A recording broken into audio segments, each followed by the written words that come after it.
This video is about how being attached to the familiar can lead to relationship conflict. Ooh. And we experienced some relationship conflict yesterday when I was asking Angus to step out of the familiar of the comfort of his old bed. Yes. I did And the that's not a metaphor, that's literally speaking.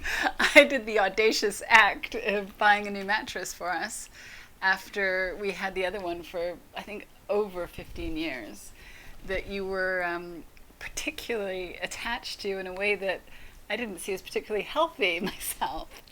And I'd spent a long time exploring getting a new mattress, trying to get you to agree on it since it was a joint decision about the money.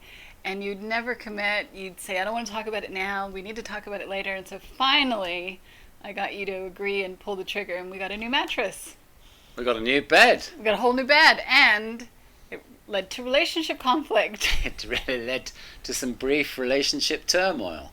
But I have to give some history to my experience, Okay. my experiences with bedding, Bedding. or beds and bedding. Okay.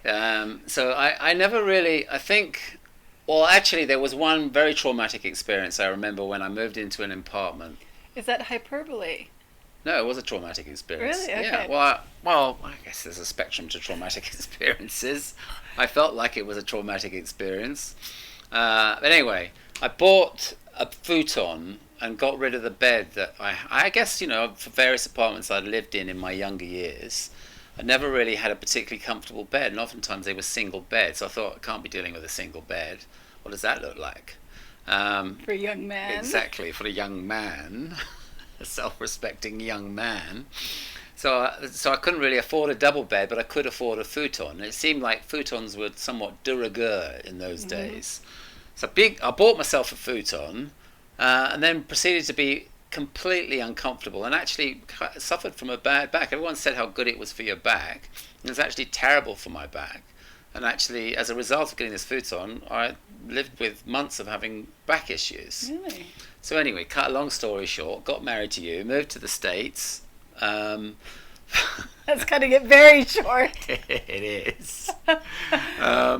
Not really having a particularly comfortable bed in between, although maybe it was fairly okay. But anyway, we found ourselves at one point agreeing to house sit for a friend of ours who was going off to, I don't know, somewhere. I think he was going off to Africa to shoot That a was film. Germany. Was it Germany? I think so. Anyway, we thought we were going to have his house for a year. He gets sacked. We get kicked to the curb because he needs to come home. But in that period of staying and looking after his house, he had this amazing bed that was just like sleeping on air. It was just incredible. And I don't think I'd ever slept on a pillow top mattress before. Such was this pillow top mattress. So I thought we have to get one of those. So we get one of those, and that was the bed that we ended up throwing away yesterday. And for however many years we had it, I was always extremely comfortable and very fond of that bed. So when the new one arrived, and it was in the corridor for a couple of weeks. When the new one arrived, I was a little bit reluctant to set it up. Clearly, because it's been in the corridor for a couple of weeks. But finally, yesterday, I threw caution to the wind, Summoned up your courage. summoned up my courage, threw out the old mattress. Was there a dismant- ceremony? No, but there should have been. Dismantled the base, threw it outside for the pickup, the large item yeah. pickup. And then I went and got the boxes, got the base, unloaded that, put it all together. That looks fairly normal. Quite happy with that. Then I got the box with the mattress in it, and what was always a little bit alarming, although I couldn't quite bring myself to sort of maybe give it too much analysis, was the fact it was in this box that was about 6 by 2 feet wide, a rectangular box. How on earth do you fit a mattress into a box? A king-size mattress into a box that small. So anyway, I get the thing out the box, and what do I see? What it looks like to me is little more than probably a horse mat. It's like, this is not a mattress. This is like something I wouldn't even want my dog to sleep on. And I had visions of like, the futon probably looks like, the futon would be like sleeping on air in comparison to what you've bought. So I got really quite angry. What have you done? And And you'd move the mattress I just out. thought you bought some sort of crazy granola,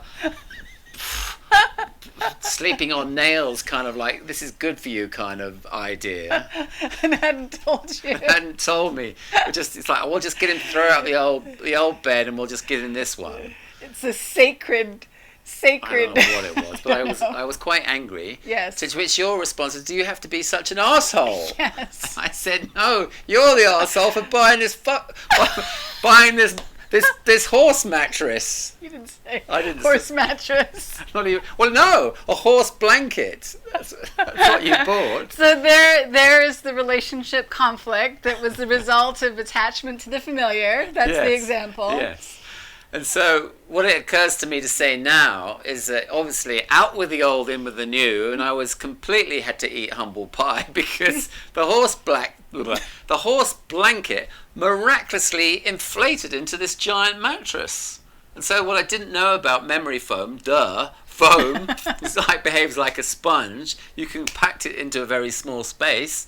And when you take off its shackles, it expands and grows. And it literally was quite magical to I watch think you got a this. little scared. I did.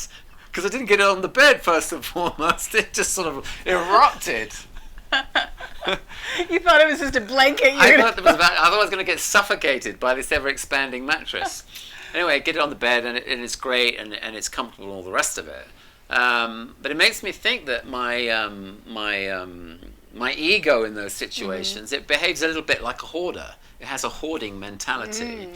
And it has a hoarding mentality for anything that feels familiar and anything that feels comfortable. Right. I think the hoarding mentality... Even a 15-year-old mattress. Even a 15-year-old mattress. It occurs to me to say that if I look at it in those terms, the ego's desire and need to hold on to what's familiar can actually be something that's uncomfortable or painful, or just something that just allows us to stay stagnant when actually the grass is always greener on the other side if we think of it in those terms. But the ego will want us like, no, let's stay in the lane that feels familiar, let's stay here, bet the devil you know. And so for me, I guess that's what I was experiencing with the bed. I feel, but this devil that I knew was very comfortable, but nevertheless 16 years old, God knows what kind of microorganisms were living there. Stop it. So we hope that this is helpful for you, and really in that situation in terms of our relationship, Angus got stressed out and in his internal instability lashed out a little bit, and I lashed out back in response, mildly so. But the good news is that we're resilient and we bounce back pretty quickly. And we hope that it's helpful for you to recognize how that attachment to the familiar, when we're confronted with the unknown or confronted with change, we can get a little bit shaky inside. We can get destabilized.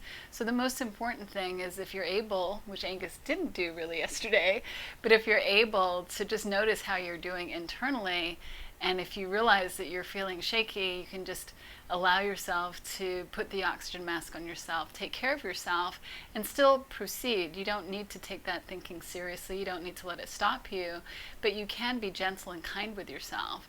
I realize now that I obviously needed to be much kinder with you about this whole mattress. I didn't have compassion because I didn't understand what you're up against. Confronted by a horse blanket, no less. But the whole story about letting go of that mattress obviously was a much bigger deal than I realized. Look how it grew when I let go. What a perfect metaphor. Because I think that for me, that it's obviously, it occurs to me to say that it's like I have spent most of my life being growth resistant in many ways, because I'd rather stay with what's familiar, and that's what the ego will do.